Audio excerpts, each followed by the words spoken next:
चिन्नजी स्वामी जी महाराज, मंचस्थ उपस्थित अन्य सभी मान्यवर और मेरे सामने बैठे हुए सभी सुधी नागरिक जन, माता भगिनी,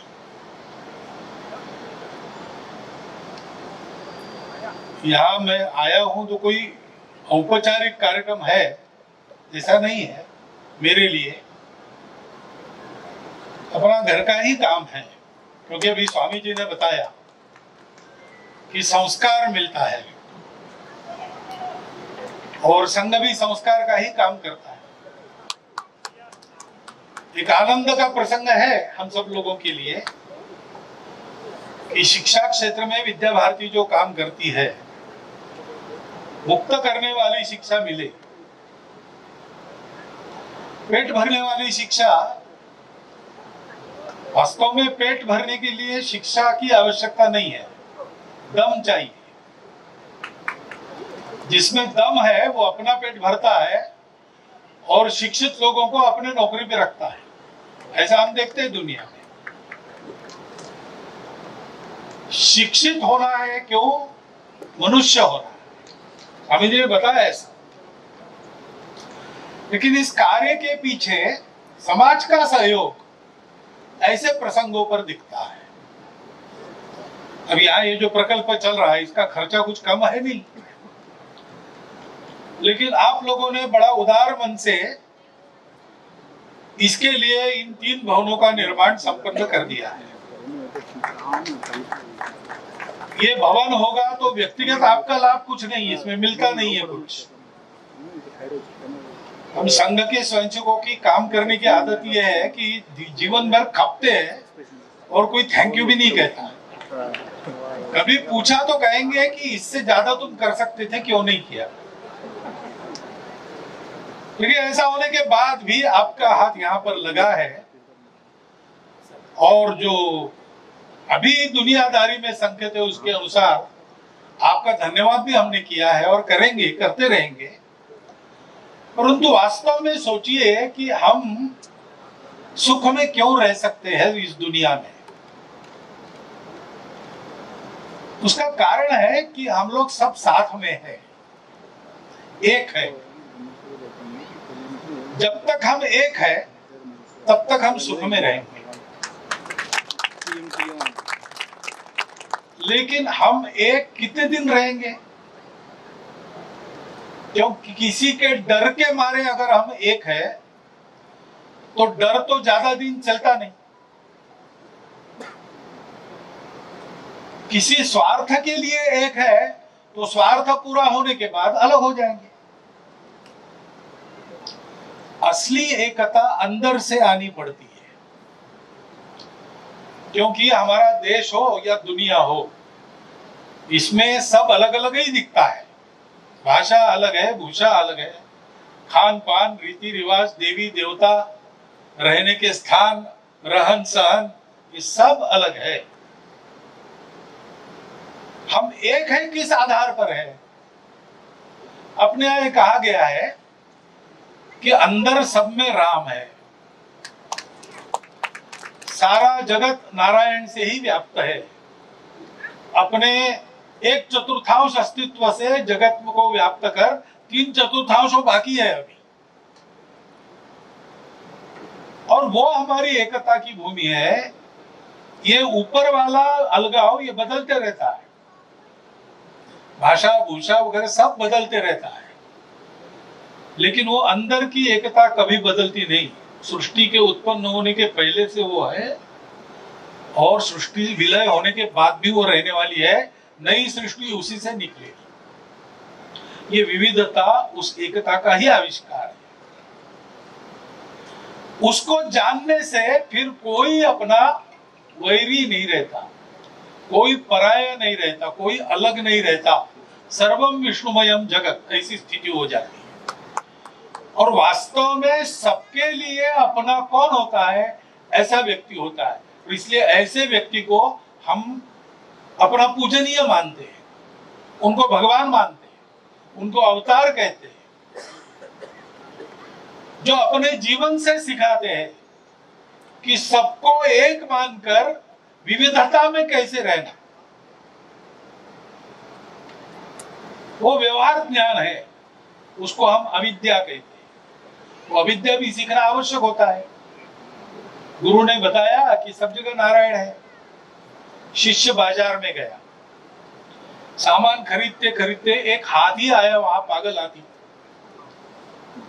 और वो सबको रौंदने लगा तो लोग भागने लगे, भागो भागो भागो। शिष्य ने विचार कहा, गुरुजी ने कहा है सब नारायण है, हाथी भी नारायण है, तो मैं भी नारायण हूं, हाथी भी नारायण है, मेरा क्या नुकसान होगा। वो हाथी के सामने चला गया, तो हाथी ने उसको सूंड में पकड़ा, उठा के फेंक दिया, हाथ पैर टूट गए, हॉस्पिटल में जाना पड़ा। उपचार वगैरह करने के बाद मठ में उसको लेके आए गुरु के सामने। गुरु ने पूछा कि ये क्या हो गया? तो गुरु जी आपने बताया ना, उपदेश किया, उसका फल है। सब नारायण आपने कहा, मैं हाथी नारायण के सामने गया, उस नारायण ने मेरे नारायण की ऐसी अवस्था कर दी। गुरु का नहीं, मेरे उपदेश का फल नहीं है, ये विद्या है। अंदर जो है, अपने अंदर सुख तो वास्तव में अंदर होता है, अंदर का समझना ये विद्या है, वो मुक्त करती है। बाहर की अविद्या है। विद्या अविद्या का समन्वय कैसे करते हैं? गुरुजी ने कहा कि वो हाथी नारायण अकेला ही आ रहा था, तो मैं अकेला ही था, और कह रहा उसके ऊपर एक महावत बैठा था जिसके कंट्रोल में बिल्कुल नहीं था। बोले वो भी नारायण था? बोले हाँ। वो क्या कह रहा था? वो भी चिल्ला रहा था, भागो भागो। तो बोले उस नारायण की तुमने नहीं सुनी, इसलिए ऐसा हो गया। जीवन जीने की कला, जो ये अलगाव भरा विश्व है, उसमें से जाना है, लेकिन सत्य जो है इस मिथ्या के पीछे, हम सब एक है, उस पर पक्का रह के जाना है। उसमें से एकता आती है, उसमें से सज्जनता आती है। सज्जनता में जो गुण है वो तो गुण है, उनका कोई दूसरा गुण नहीं है। विद्या है, विद्या है। विद्या अच्छी या बुरी नहीं होती। धन है, धन एक न्यूट्रल है, वो अच्छा बुरा नहीं होता है। शक्ति है अपनी, शक्ति ठीक है, उसका कोई बुरा या अच्छा गुण नहीं होता है। उपयोग करने वाले की बुद्धि क्या है? जिसकी बुद्धि दुष्ट है वो क्या करता है? अपने यहाँ कहा है विद्या विवादाय, विद्या का उपयोग करना है तो दुष्ट लोग विद्या से विवाद ही पैदा करते हैं। अभी मैं यहाँ आया कल, तो मैंने सुना एक वीडियो घूम रहा है कि संघ वाले बाहर से तो बात ही अच्छे करेंगे, अंदर जाके कहते हैं आरक्षण का हमारा विरोध है, बाहर हम बोल नहीं सकते। अभी एकदम असत्य बात है, गलत बात है। जब से आरक्षण आया है तब से संविधान सम्मत सारे आरक्षण को संघ पूर्ण समर्थन देता है, और संघ ये कहता है कि आरक्षण जिनके लिए है उनको जब तक आवश्यक लगेगा या सामाजिक कारणों से दिया गया है, वो भेदभाव जब तक है तब तक ये आरक्षण जारी रहना चाहिए। लेकिन मैं बैठक ले रहा हूं लोगों की, ऐसा दृश्य है उसमें, ये हुआ तो कभी है नहीं, लेकिन जो नहीं हुआ वो भी दिखा सकते, ऐसी विद्या है। विद्या अच्छी है, टेक्नोलॉजी है, आर्टिफिशियल इंटेलिजेंस है, सोशल मीडिया है, अच्छी बातें भी जाती है, खराब बातें भी जाती है। वो सोशल मीडिया का गुण नहीं, सोशल मीडिया में भाग लेने वाले का गुण है।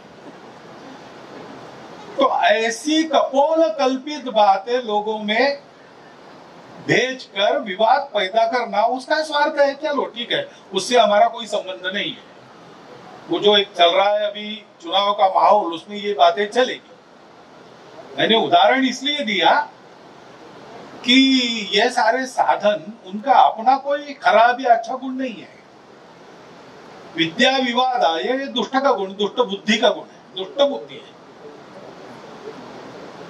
धनम मदाय, धन में मदमस्त होकर चाहे जो अत्याचार करने वाले लोग दिखते ही, और शक्ति परेशान पर पीड़ना है। बल से भी हम बलवान है तो दूसरे बलवान को सहने नहीं करेंगे, और कोई निर्बल बलवान न हो पाए इसलिए उसको धक्के मारते रहेंगे। ये विद्या या धन या बल, इसका गुण नहीं है। ये मेरी दिशा है, मैंने वो मनुष्यत्व के संस्कार नहीं पाए, इसलिए मैं अपने आप को ही मानता हूं, मैं हूं यानी मेरा अहंकार है और वही रहना चाहिए और बाकी सबको दबना चाहिए, इसलिए ये दुष्टता करता हूं। ये खलस्य है। विद्या विवादाय धनम मदाय शक्ति परेशान परपीडनाय खलस्य साधो विपरीतमेतत्। साधु का इससे उल्टा होता है। क्या है? ज्ञानाय दानाय च रक्षणाय।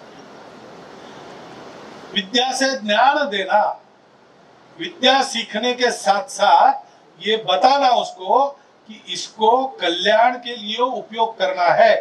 एटम को कैसे तोड़ा जाता है ये विद्या मैंने तुमको दी, इसके आधार पर बिजली पैदा करके किसानों के श्रमों को कम करो, इसका एटम बम बना के लोगों के शहर मत जलाओ। ये ज्ञान है, विवेक है, विवेक ही ज्ञान है। जो कुछ हमको प्रकृति से मिला है उसका अच्छे के लिए उपयोग करना, उसके लिए आदत चाहिए, उसके लिए संस्कार चाहिए, उसके लिए विद्या है। ये विद्यादान का काम ये हो रहा है। इसलिए आत्मा की बात महाराज जी ने बताई, तो अभी हम ये कह सकते हैं कि ये बड़ा परिसर, ये अच्छे बने हुए भवन, इसमें आगे शुरू होगा विद्यालय, ये सारी ऊपर से दिखने वाली बातें हैं, वो शरीर मन बुद्धि का काम करें। परंतु आत्मा क्या है? आत्मा है मुक्त करने वाली विद्या का संस्कार, उस विद्या का ज्ञान यानी विवेक और आदत। तो हमने यहां तो हाथ लगाया, बहुत अच्छा, मुक्त मन से, उदार मन से हमने सब किया, लेकिन हमको उस अंदर की आत्मा का भी ध्यान रखना चाहिए। एक होता है लिटर, अक्षर, दूसरा होता है स्पिरिट, भाव। भावों के बिना अक्षर निरर्थक होते हैं, हानिकारक भी हो सकते हैं। और भाव को अगर योग्य अक्षर नहीं मिला तो प्रकट ही नहीं हो सकता है। दोनों चाहिए, जैसा भाव है वैसा अक्षर चाहिए, भाव से विपरीत अक्षर नहीं चाहिए। और अक्षर अगर भव्य है तो उतना ही भव्य भाव भी चाहिए। आज मैं इसलिए बता रहा हूं कि एक अचीवमेंट है दुनिया की भाषा में। हमने एक बड़ा प्रकल्प खड़ा किया है, इंटरनेशनल उसको कहा है। इससे कीर्ति बढ़ेगी, लोग इसको देख के आश्चर्य करेंगे, वाह बहुत बड़ा काम हुआ, ऐसा कहेंगे। लेकिन ये क्यों कह रहे हैं? तो विद्या भारती 1952 के समय से, या 57, क्या है 57 52 1952 से एक पुराने कमरे में, खंडहर नुमा घर के पुराने कमरे में 12-15 बच्चों को लेकर ये काम शुरू करने के बाद उसको करती आई है, सब करी थी। उस तपस्या का फल है। वो तपस्या बनी रहे तो ये बढ़ता जाएगा। और तपस्या बनाने वाले केवल विद्या भारती के कार्यकर्ता नहीं है, वो तो है ही, वो लगे रहेंगे, वो काम करेंगे। लेकिन जैसे अब वो ये संस्कार दे रहे, तो महाराज जी ने जैसे मातृभाषा की बात की, स्वतंत्र है तो स्व क्या है? हर प्रगति का आधार स्वरूप होता है। स्व क्या, मुक्ति कब मिलती है? स्वरूप को जानते हैं। तो स्वरूप को जानते तो पता चलता है कि सब में वही है, फिर सब अपने। तो हमारा स्वरूप क्या है? वो स्वरूप बाहर प्रकट होता है भाषा, भूषा, भजन, भवन, भ्रमण, भोजन से। तो विद्या भारती के विद्यालय में तो उसकी चिंता की जाएगी, इंग्लिश मीडियम होने के बाद भी। और ये प्रयास किया जाएगा कि विदेशी भाषा में स्व का भाव बदल न जाए, करना ही पड़ेगा। और भाषा विदेशी लेने के बाद ज्यादा मेहनत करनी पड़ेगी, क्योंकि भाव की बात भाषा ही है। मातृभाषा का आग्रह इसलिए है, लेकिन दुनियादारी के चलते कुछ करना पड़ा, तो मजबूरी है। अगर ये भाव है तो विद्या भारती तो उसकी चिंता कर लेगी, तपस्वी कार्यकर्ता है, वो कर लेंगे। परंतु क्या हम ये नहीं जानते कि विद्या केवल विद्यालयों में नहीं होती, वो अपने घर में भी होती है और समाज में भी होती है। तो अपने घर की चौखट के अंदर कम से कम हम ये कह सकते हैं कि हमारे घर के अंदर आने से आपको स्वभूषा ही मिलेगी, स्वभाषा ही मिलेगी, स्वभाव ही मिलेगा। हमारे घर के अंदर एक आध बार इतवार के दिन पिज्जा वगैरह बुलाया या बाहर जाकर खाया, ठीक है, लेकिन घर का बना हुआ हमारा परंपरागत भोजन खाने को मिलेगा। हमारे यहाँ, हमारे घर के अंदर हमारे ही भजन मिलेंगे, हमारी ही भाषा बोली जाएगी। हम भ्रमण करने जाएंगे तो सारी दुनिया देखेंगे, देखनी भी चाहिए, परंतु हमारे घर के अंदर भी, हमारे देश के अंदर भी बहुत सारे तीर्थ स्थल है। सिंगापुर जाएंगे लेकिन उसके पहले अयोध्या जाके आएंगे। और जैसे हम तीर्थ स्थलों में जाते हैं, वैसे हमारे अपने देश के बंधु पीछे एक झुग्गी झोपड़ी बनाकर उसमें रहते, वहां भी जाएंगे, उनसे भी दोस्ती करेंगे। देश भी हमारा कुटुंब है। हम विश्व कुटुंब की बात करते हैं, हर स्तर पर हमारा कुटुंब है। मेरा अपना कुटुंब है, हमारा भाग्यनगर हमारा एक कुटुंब है, पूरा भारत मेरा एक कुटुंब है, और हर छोटा कुटुंब बड़े कुटुंब के लिए होता है। मैं एक व्यक्ति हूं, मैं अपने कुटुंब के लिए, उससे ऊपर नहीं हूं। मेरा कुटुंब अपने गांव के लिए, गांव से ऊपर मैं नहीं हूं, और मेरा गांव अपने देश के लिए है, देश से ऊपर नहीं है। और भारत ये बारंबार सिद्ध करता है कि अगर ये कसौटी देखी जाए तो विश्व के हित में भारत अपने हित को पीछे रखकर मदद करता है। अभी पिछले 10-15 वर्षों में 10 बार इसको किया है। हम जब विश्व बंधुत्व की बात करते हो, ये गप्प नहीं होती हो, हम करते हैं, ये हमारा स्वभाव है।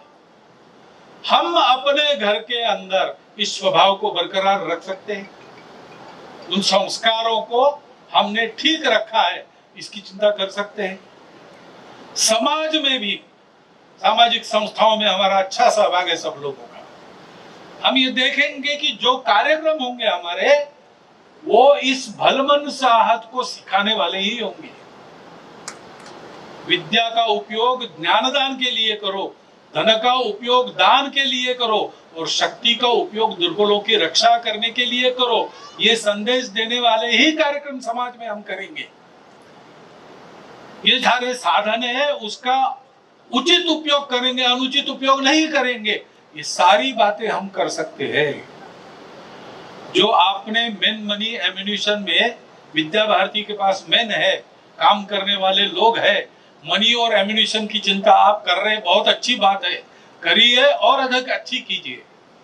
परंतु साथ साथ ये सारा जो हम कर रहे हैं, उसके पीछे जो भाव है, उस भाव के अनुरूप संस्थाएं तो अपना अपना काम करेंगी, अपने घर में भी हम अपना काम करें और संस्थाओं की मदद करते चले। इतना एक अनुरोध आपके सामने मैं रखता हूं और मेरे 4 शब्द समाप्त